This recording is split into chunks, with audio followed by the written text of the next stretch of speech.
ولادكم وولادي على طول يشبطوا يجيبوا الصلصال ده وبيلعبوا بيه شويه ويزهقوا، بس النهارده بقى احنا هنعمل له فكره حلوه قوي. وبما ان الجو بقى حر جدا هنا في مصر وفي الخليج كمان، فدلوقتي بقينا لازم نفكر في حاجات نعملها جوه البيت تكون في اماكن مكيفه، ما تبقاش حر قوي، وفي نفس الوقت نسليهم ويبقى عندهم طاقه ان هم يعملوا اكتيفيتيز وحاجات كده تفيدهم وتنميهم وتنمي عندهم اللعب الجماعي، وفي نفس الوقت ما يكونش الموضوع مكلف قوي لينا، يبقى في حدود المعقول. ولما بيكون اللعب محطوط له هدف معين بيبقى احلى بكتير جدا، وبيقدروا ان هم يستفيدوا اكتر من ان هو بيبقى لعب حر تماما كده ما فيش اي هدف محدد.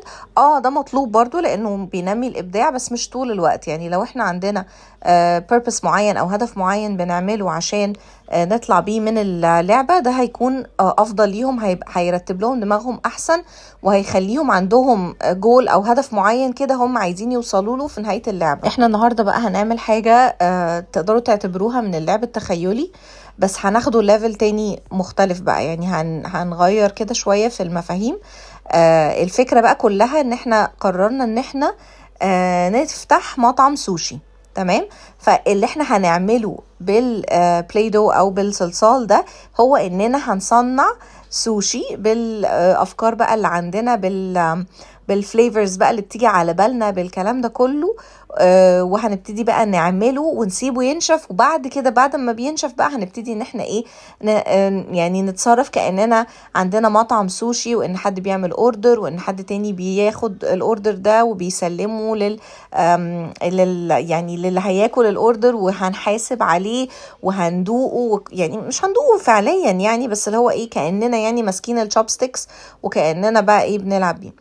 الفكرة بقى كلها هي انه البروسيس ده او يعني التسلسل ده من الاحداث بياخد معاهم وقت مش قليل، وفي نفس الوقت بيخليهم يعملوا زي تخطيط، مثلا هيعملوا ايه الاول، هيعملوا ايه بعد كده، وهكذا. يعني كمية التنمية اللي ممكن ينموها لمهاراتهم في اكتيفيتي زي كده اكبر بكتير جدا مما تتخيلوا. هي فعلا اكتيفيتي حلوة جدا. فكرة ان احنا مش مجرد اننا رحنا المكتبة او السوبر ماركت او ايا كان واشترينا باكت الصلصال ده وخلاص، لا، احنا بنفكر ازاي نماكسمايز او نطلع بماكسيمم يعني استفادة من اكتيفيتي زي كده، ازاي اننا نوظفها بحيث ان هم يستفيدوا استفادة اكبر بكتير جدا من ان هم بس يجيبوها ويعملوا عربية، يعملوا بيت، يعملوا كلام من ده. لانه مرة على مرة هيملوا وهيزهقوا ومش هيبقوا عايزين ان هم يعملوا اكتيفيتي شبه كده، لانه خلاص يعني هو افكاره كلها تقريبا خلصت. فلما انتوا بتعملوا لهم زي اضافة كده لافكارهم، او مثلا زودوا لهم مثلا فكرة كده، بتدوا مجال للابداع عندهم ان هو يشتغل كده يعني يتحرك تاني من اول وجديد. وطالما ان الجو جابرنا اننا نفضل قاعدين في البيت، ما نقدرش اننا نروح نوادي او مثلا نروح بول او اي حاجة بشكل يومي، لانه بصراحة ده كمان موضوع مرهق جدا. يعني حتى لو احنا قدرنا اننا مثلا نروح مصيف 10 ايام او اسبوعين او ايا كان، مش هنقدر طول الصيف نقضي الوقت بره البيت. يعني في وقت من الاوقات احنا كأمهات بنبقى مجهدين جدا وعايزين ما ننزلش وما نروحش وما نجيش والكلام ده.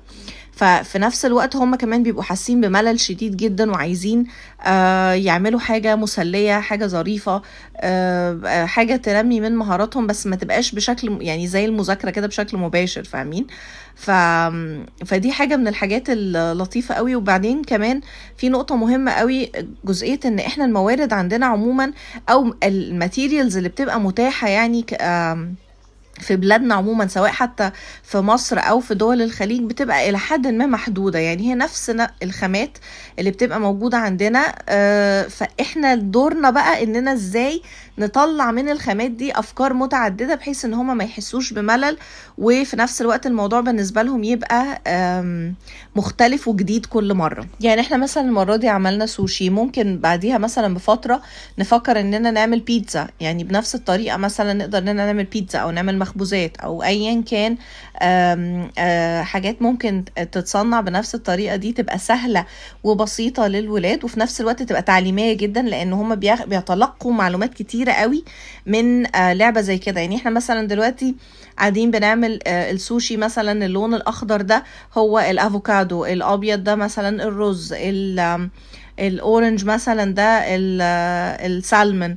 فبناخد كده معلومات وافكار بشكل يعني indirect او بشكل غير مباشر، بيحببهم بقى في الفكرة نفسها، وفي نفس الوقت بيتلقوا معلومات تفيدهم بقى بعد كده. الولاد الصغيرين مهما تحسوا ان هم يعني صغيرين او مش مستوعبين قوي للافكار، بالعكس هم ذاكرتهم واستيعابهم بيبقى اعلى بكتير جدا من توقعاتنا.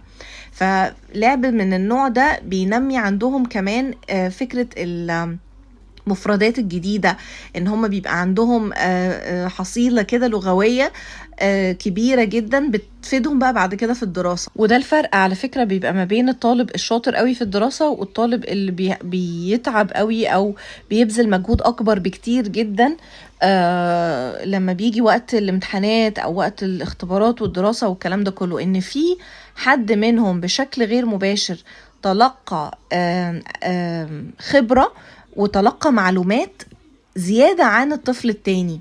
يعني انتوا اوقات كتيرة جدا ممكن تتسألوا ليه مثلا حد اشطر من حد او كده. الموضوع ده ما بيبقاش مبني بس على نسبة الذكاء عند كل طفل او كده، بالعكس بيبقى في اطفال اذكياء جدا بس ما خدوش ما عملوش اكتيفيتيز كفاية، ما تفتحش ذهنهم لأفكار جديدة، ما تنماش عندهم أي مهارات من أي نوع، فبالتالي بيفضلوا في نفس وضعهم أو مثلا كمان بيرجعوا لورا. يعني ما بيبقاش عندهم التنمية اللي المفروض كانوا يتلقوها. اكتيفيتيز بقى زي دي مهما تبين لكم ان هي تافهة أو مش يعني مجزية قوي، إلا إن هي فعلا بتفرق جدا في تنمية الأطفال، وبتفرق جدا في طريقة تفكيرهم، في تسلسل الأفكار في دماغهم. نمي عندهم كمان مهارات التخطيط والاختيار الصحيح، وإزاي إن هم يفضلوا إن هم يختاروا حاجة عن حاجة، والديسيشن ميكينج اللي هو فكرة إن هو ياخد القرار، فكرة إن هو يقرر أنهي حاجة أفضل من أنهي حاجة، أو أنهي خطوة مثلا مهمة خطوة مش مهمة، وهكذا.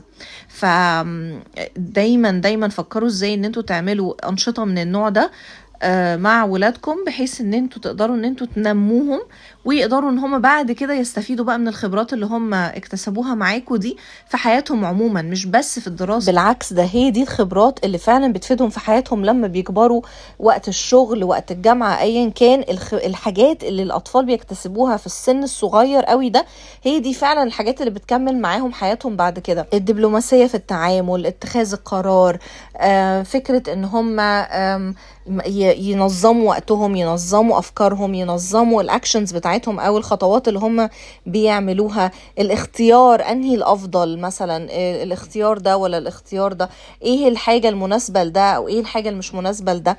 ايا كان السكيلز او المهارات اللي هم بيكتسبوها من اكتيفيتي زي كده هتفيدهم في حياتهم العملية بعد كده بشكل كبير جدا فوق ما تتخيلوا. الكلام ده انا بقوله لكم من خبرتي في التعامل مع الاطفال، وخصوصا في جزئية التدريس، لان انا لما بيجيلي ولاد يعني بتعامل معاهم بعرف مين فيهم اللي فعلا اهله اهتموا ان هم ينموا مهاراته وان هم يشتغلوا عليه، ومين تاني اللي ما كانش مثلا اهله عندهم الفرصة او الوقت او حتى الوعي ان هم يعملوا حاجة زي كده معاه او كده.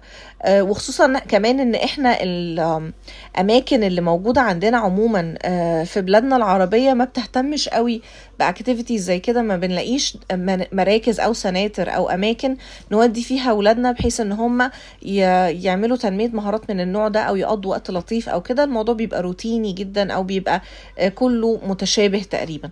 فبس كده، ده كان فيديو بتاعي للنهارده، اتمنى يكون عجبكم. هنسيب بقى السوشي ينشف، وبعد كده بقى هنبتدي بقى اننا نلعب بيه بقى، وهنبتدي اننا نكتب منيو. طبعا من المنيو دي هنتعلم ازاي اننا نكتب اصلا، واننا نعرف نقرا وهكذا. يعني مش عايز اقول لكم الموضوع فعلا كله استفاده، ولو انتوا عندكم بقى اي افكار يا ريت تكتبوها لي في الكومنتس، ولو الفكره دي عجبتكم برضو احب اعرف رايكم، عجبتكم او لا.